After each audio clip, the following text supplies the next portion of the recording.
युधिष्ठिर ने पूछा, है मधुसूदन, अब आप कृपा करके यह बताइए कि आश्विन के शुक्ल पक्ष में किस नाम की एकादशी होती है और उसका महात्म्य क्या है।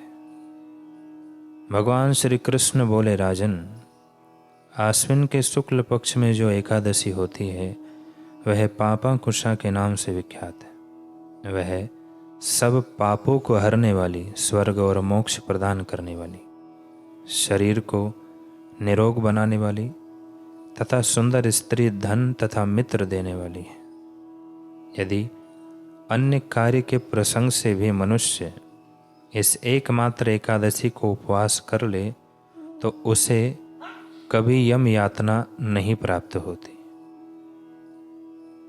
राजन, एकादशी के दिन उपवास और रात्रि में जागरण करने वाले मनुष्य अनायास ही दिव्य रूपधारी, चतुर्भुज, गरुड़ की ध्वजा से युक्त, हार से सुशोभित और पीतांबरधारी होकर भगवान विष्णु के धाम को जाते हैं।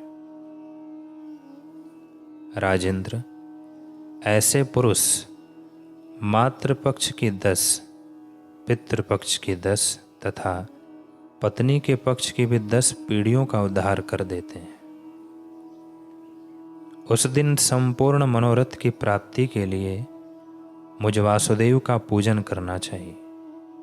जितेंद्रिय मुनि चिरकाल तक कठोर तपस्या करके जिस फल को प्राप्त करता है वह फल उस दिन भगवान गरुड़ध्वज को प्रणाम करने से ही मिल जाता है।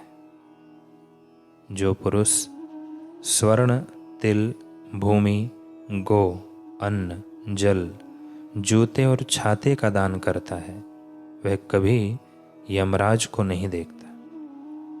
नृपश्रेष्ठ, दरिद्र पुरुष को भी चाहिए कि वह स्नान, जप, ध्यान आदि करने के बाद यथाशक्ति होम, यज्ञ तथा दान वगैरह करके अपने प्रत्येक दिन को सफल बनाए। जो होम, स्नान, जप, ध्यान और यज्ञ आदि पुण्य कर्म करने वाले हैं उन्हें भयंकर यम यातना नहीं देखनी पड़ती। लोक में जो मानव दीर्घायु, धनाढ्य, कुलीन और निरोग देखे जाते हैं वे पहले के पुण्यात्मा हैं। पुण्यकर्ता पुरुष ऐसे ही देखे जाते हैं। इस विषय में अधिक कहने से क्या लाभ। मनुष्य पाप से दुर्गति में पड़ते हैं और धर्म से स्वर्ग में जाते हैं। राजन, तुमने मुझसे जो कुछ पूछा था उसके अनुसार पापांकुशा एकादशी का महात्म्य मैंने वर्णन किया।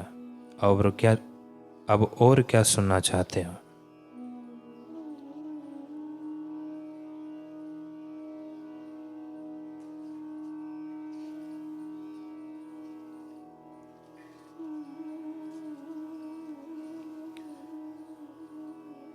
यदि उदय काल में थोड़ी सी एकादशी, मध्य में पूरी द्वादशी और अंत में किंचित त्रयोदशी हो तो वह त्रिस्पर्शा कहलाती है। वह भगवान को बहुत ही प्रिय है। यदि एक त्रिस्पर्शा एकादशी को उपवास कर लिया जाए तो 1000 एकादशी व्रतों का फल प्राप्त होता है।